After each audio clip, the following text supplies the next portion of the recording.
She's lost. Lost her husband. Lost her way. Fed the dark away. The road that leads into the funnel.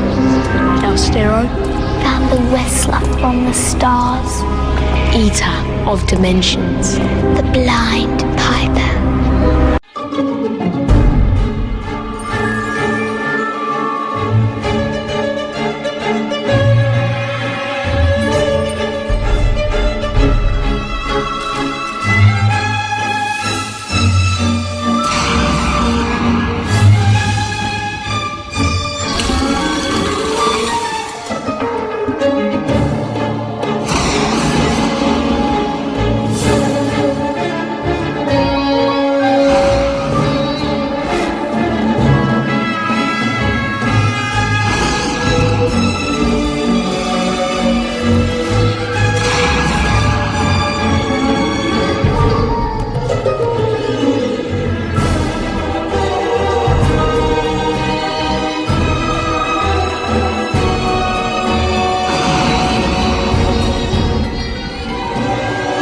Hello everyone and welcome to another video by Cinepy Geek. Today I'm going to talk about the Fox original television series by the name of The Following. I'm going to discuss my thoughts and opinions upon episode 3 titled The Poet's Fire. And without any further ado, let's go ahead and get to it, shall we? So anyways, episode 3 The Poet's Fire was pretty much about, well, it was about all kinds of stuff. We have James Purefoy's son, who has still been taken. At pretty much the end of the episode, we learned that his son is actually, and I figured this would happen, it was obvious, his son is now being brought up in the ways of killing. So the wife, of course, is very mad about this. She wants Kevin Bacon's character in the series to find him and to find him and to get him out of that situation, because of course she doesn't want her son being a serial killer. Am I right? I mean, who would? So anyways, we have that going on. We also have a sort of a subplot, but it's a good subplot, shall I say, where we have the two men that were gay, or they were saying that they were gay, but they might actually be, it seems. Anyways, we have, there seems to be a little thing going on with them where one of those guys is getting jealous because he feels like he's a third wheel. And in a sense, I agree with him. He is a third wheel. So I love how the series is making you feel sympathy for this character and just sympathy for everyone around. I mean, I'm feeling sympathy for Kevin Bacon's character, because you can really see how this is affecting him. You can really see that he's, he's an alcoholic. You can really see how this whole, crime scene thing is affecting his character, and overall I feel a lot of sympathy for him. But most of all, I feel a lot of sympathy for this other guy that feels like he's a third wheel. I mean, at the end of the episode, he kidnaps this girl and has her tied down and has her mouth duct taped and has her tied down to a chair because he feels like a third wheel and he wants to feel more involved. So he takes this girl and takes her back to the house. And if you guys haven't watched the series, I'll keep you a little bit updated, I guess.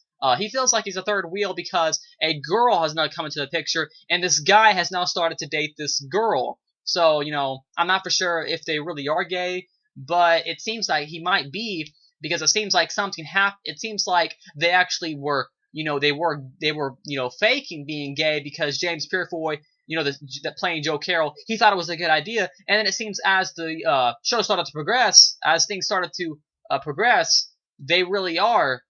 They seem that they actually became gay later on, and now he's dating this girl, so I can see where he would become jealous. So I really like that. It's kind of a subplot, but it's not so much of a subplot where it strays away from the main idea of the series. We also had this one girl who we thought was good at first, but later on she ended up being a bad guy. And it ended up leading to the death of one of the detectives. I forget the guy's name, but anyways, she ends up taking a knife and stabbing or slitting his throat later on around the end of the episode. Definitely one of the best moments was that. We also have a guy, I believe his character's name in the series is Rick, and he was trying to kill the three critic people that put up their critical reviews of Joe Carroll's book. And he kills one. He killed one in the last episode by putting on a mask and chanting the Raven Nevermore quotes. And then he poured gasoline on the guy, lit him on fire. Then he killed another guy by stabbing him in the stomach. It was a dean of a institution or a college, I believe, and then Kevin Bacon was the other guy. So it was the three people. Kevin Bacon didn't die though, of course. He's the main character. Anyway, so it was he was killing them because it was the three people that led to Joe Carroll's downfall as a writer or as an author. And his whole thing was he had never killed anybody with a knife because he was always afraid of doing that, and lighting people on fire just seemed to be his clique, because Joe Carroll's whole thing now is, we found in this episode, that everyone has their own device. We are, the killers, they listen to Joe Carroll, but they all have to fulfill their own story, so they all have to have their own devices, so they each have their own little technique in the way they kill, and this guy lights people on fire, but this was the first time he killed someone with a knife. That stabbing sequence when he stabbed that dean, not to sound sick or twisted or anything, but that was a great sequence, a great kill sequence. I really enjoyed that. You could really see the emotion in both the dean and especially in Rick's character. I really enjoyed that sequence. I don't know the actor's name. I wish I did, so sorry about that. But overall, I really enjoyed that sequence. So I love that fire sequence. That was great. Just he threw the confetti, and there was an Edgar Allan Poe story or poem on that confetti, so it led them closer to the case.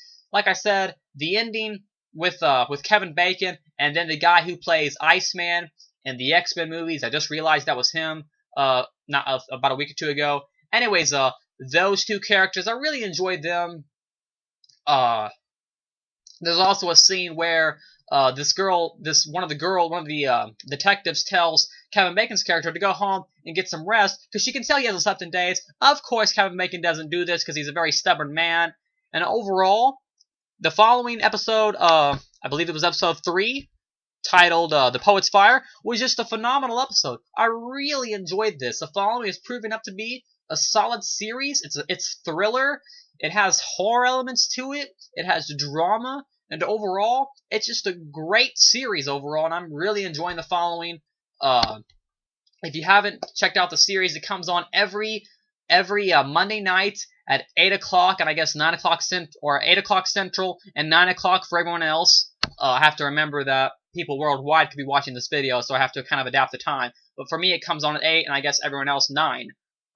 Forgive me if I'm wrong. So anyways, like I said, episode 4 will come on February 11th of 2013, of course. Like I said, next Monday, 8 o'clock Central, 9 o'clock for everyone else. That episode is titled Mad Love, and it looks really good. I forget exactly what the promo was showing because I watch so many television series. I'm now watching like 3 series on Monday night. I'm watching The Following, Continuum, and I'm watching a new series called Monday Mornings, which will be reviewed shortly in the next few days. So I'm it's a little hard to remember everything that goes on, but I'm doing my best to kind of let you guys know. Overall, a really good episode. Really enjoyed it. Like I said, best sequences were the lighting the guy on fire, the stabbing sequence, and just, and I also liked when the guy got the detective got his throat slit, because I really wasn't expecting that. I wasn't expecting that girl to be a killer, so I really enjoyed that. I love the twist in The Following. Some great twist.